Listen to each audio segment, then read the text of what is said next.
In my last video, I talked about the benefits of cold exposure and cold showers specifically.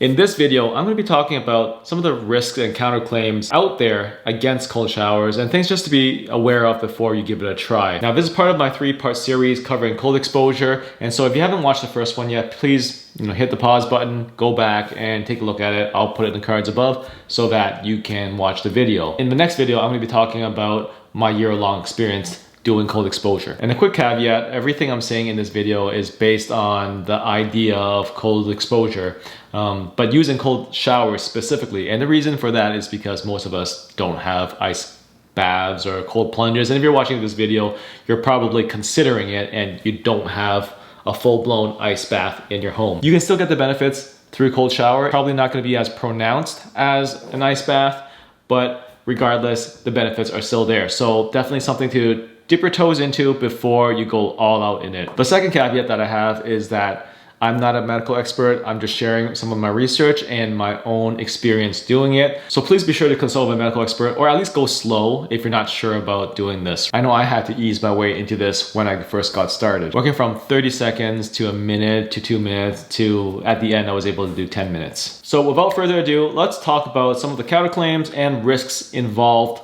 with cold exposure. Now, the first point I want to make is a counterclaim. And what a counterclaim is essentially, saying, hey, these are things that you got to be aware of, right?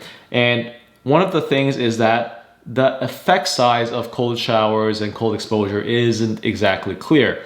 So, for example, all the benefits I talked about in my last video, we know what they are. But however, whether it's like 50% boost in white blood cells, 30% boost in adrenaline output and all that, we don't know exactly because everyone is wired differently. We're all unique individuals. And also, a lot of other variables are involved, right? Such as, are you doing an ice bath? Are you doing a cold shower? How long you're doing it? What's the environment? How are you sleeping? Fitness level overall? All these other variables are involved. And that's why the effect size is a big question mark. Ultimately, it comes down to what works for you. And some research actually indicates that there are no substantive changes to mood, immune function, cognitive function, all of that. So just be aware of that. There is some studies showing that it doesn't work for everyone. And if it works, it might not be of great impact. So that's the big counterclaim I want to put out there. Now I want to go into the risks involved with cold exposure. And this is especially important if it's your first time doing it. The TLDR version of this is, do I have any of these conditions that I need to be aware of before I give this a try,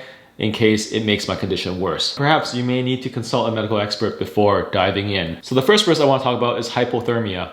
And what hypothermia is essentially your body's internal temperature dropped to a very dangerous level to the extent where you are in trouble. Just like Jack in Titanic, where he hung out in the water for too long and he found out when there was clearly space on the board for him to climb on. Now, while hypothermia is an unlikely situation for people who are giving cold showers a try, it's still something to look out for if it's not practiced safely. Specifically, there are certain situations that can make it dangerous. For example, prolonged exposure, right? So going in a cold shower for 2 minutes versus going in a cold shower for 30 minutes is gonna be something that's very different in terms of how your body responds. Other considerations would be the amount of body fat that the person has who is having that cold shower. The more body fat that you have, the more brown fat you have to burn. If you have less body fat covering your body's gonna get hit probably a little stronger than those with more body fat for insulation. There's also those who are using alcohol or drugs, and these things may distort your perception of what your body's capable of.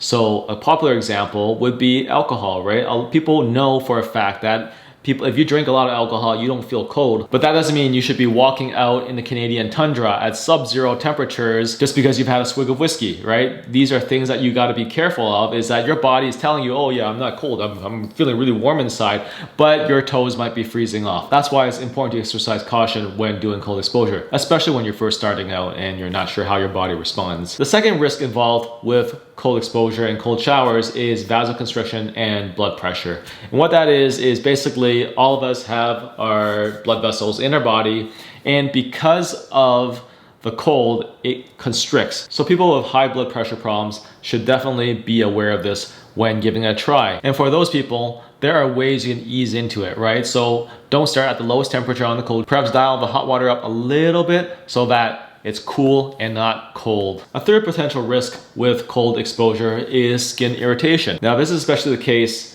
for people who have sensitive skin, such as dermatitis or eczema or other existing skin conditions. Cold exposure can lead to irritation and dryness and exacerbate the situations that are already pretty bad for people with dermatitis or eczema. And if you're giving it a try and if you notice any adverse reaction, and your body would probably tell you, you probably be the expert on this. If you experience redness or itching, then consider dialing down the frequency or duration of what you're doing, and also consider other topical ointments such as moisturizers and so on to help you in this journey. Now, the fourth thing to look out for is the respiratory response when the cold water hits you.